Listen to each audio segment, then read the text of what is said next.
because it is very serious topic and very important because it's the second leading cause of death in the world and the third leading cause of disability in the whole world, and also responsible for the 11% of the total deaths. And even in United States, the same thing is happening. So every 40 seconds, a stroke event happens. And just in 1 year, in between 2014 to 2015, stroke-related cost was $46 billion. So I found my data from the Kaggle, and I did some literature review on the World Health Organization. And when I explore my data, I saw that, unfortunately, my data is not very large, just about 5,000 rows. And when I analyze it, I saw that BMI has some missing values. So these are my variables. So about like 200 missing variables. So I wanted to fill those missing values because I already have a small sample size. I didn't want to make it even less. I didn't want to drop those. So I filled with the median value. So could anyone tell why I picked median? Can we make it interactive? Median is often a better measure of the middle than the average, because the average can be weighted by outliers. So the median is also a better, more of a true middle. Yes, exactly. Thank you, Diane. Yeah, I actually put that here as well. So 2.5% of the data was consisting of outliers. So that's why I picked median to fill those values. And when I did the descriptive analysis, I saw that mean age is 43 and it's distributed well, like it's not too old people or not too young. And I saw that there is even the babies less than 1 year old actually in the data set.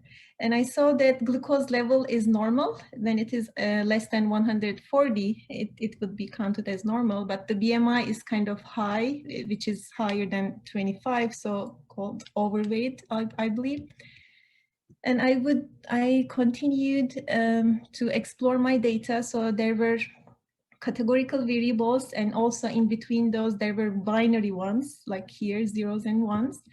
And so I used so my stroke is the dependent variable when I use the y equals mx plus b formula, and all the other variables were the x, which are the independent variables. So when I was presenting my capstone, they asked me, how can I apply this to the real world? How can I apply this to the business setting? So I said that if I can predict the stroke, I can predict the sales or anything.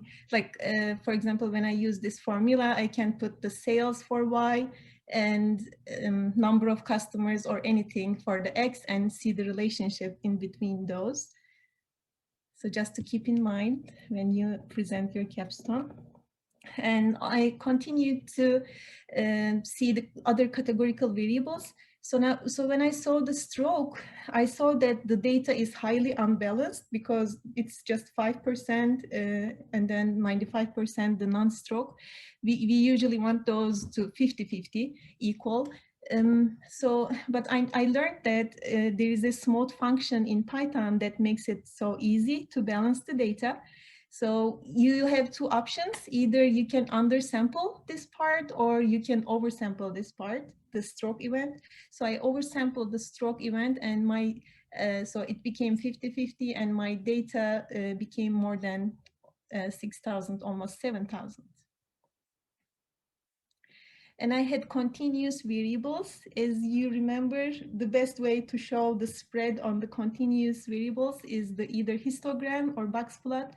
So I picked box plot and to see the difference between stroke and no stroke. So for average glucose level, it seems like the higher glucose level has more stroke events. And also for age, it usually in between happens 60 to 80 years of age, which is not a surprise. And when we see the BMI, we see there is not much change between stroke and no stroke, which was a surprise for me.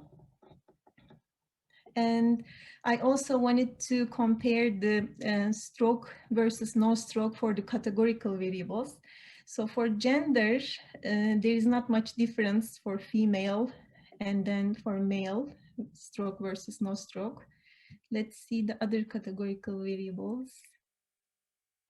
So for smoking, we see the biggest difference happens formerly smoked ones. It jumps from 17% to 28% for the stroke patients. But we have to pay attention that unknown is different for both of these categories. And for residents, urban and rural doesn't have much change, but urban is slightly more among those stroke patients. And work type, for not a big change, but from self-employed one category, we see a difference between non-stroke and stroke event. And here is the surprise. For ever married ones, so the never married ones have significantly low stroke happening to them. So you know why it is? Because marriage sucks. As a married woman, I can tell that. So who can actually guess why would be happening here? Is there any volunteer to guess why would be happening? It might be because of the age for Yes. never married, might be Yes. young. Yeah. Yeah. So on the next slide, thank you. And on the next slide, I used the group by function on Python. That was very powerful. So I see that the ever married ones here, even though stroke happens almost 5-6 times more, we see that age is jumping from 22 to 54. That's why. And there were some other details, but I don't want to get into that. But I really love the group by function in Python.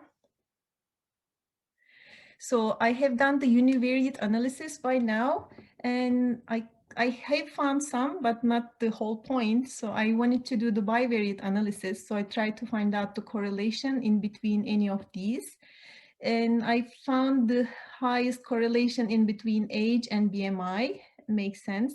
But with stroke, I couldn't find much strong correlation.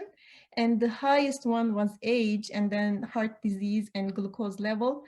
But still, since these are all weak, I wanted to continue my analysis with the multivariate analysis.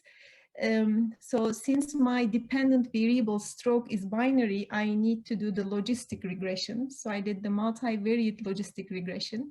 I split my data into training and testing. So we don't want training to be too large or testing to be too small. So I picked 70 to 30. And when I did my model to predict the stroke, I got 95% accuracy, which means I had 78 false predictions. So this is a confusion matrix, this is called. And so, which means I predicted no stroke here for 76 people, but they were actually stroke patients. And also here, the other two, I predicted the stroke, but they weren't stroke patients. Unfortunately, and then I did the odds ratio and tried to, because I forgot to tell my problem statement that I was trying to find the main drivers of stroke here. And I found that the hypertension and heart disease were the first two, and then the others continually. So the limitation, unfortunately, this data was confidential, so I didn't know the demographics and what kind of sampling was used. And for the future work, I saw on my literature review that income level and the CT scanners availability is a big thing for this. So that's why I wanted to include those variables on my future work. And for the end node, we know that stroke is something preventable. I mean, if you act fast, it would reduce the brain damage. So if you see anyone with face drop, arm weakness, and speech difficulty, please be urgent because time is so critical. And I found this guy, this like an interesting fact. So he lost his ability to feel sad, Mr. Mayat, and he died at the age of 72. And until that time, he recognized as the happiest man on the earth. And so I included my Jupyter notebook links, and I would like to show them real quickly because I didn't include everything from there. So this is the insights. And I used Matplotlib and Seaborn for some of those visualization and KDE plots. And I edit them to my GitHub account and I put that on my resume so it would look cool. So that's it actually from me.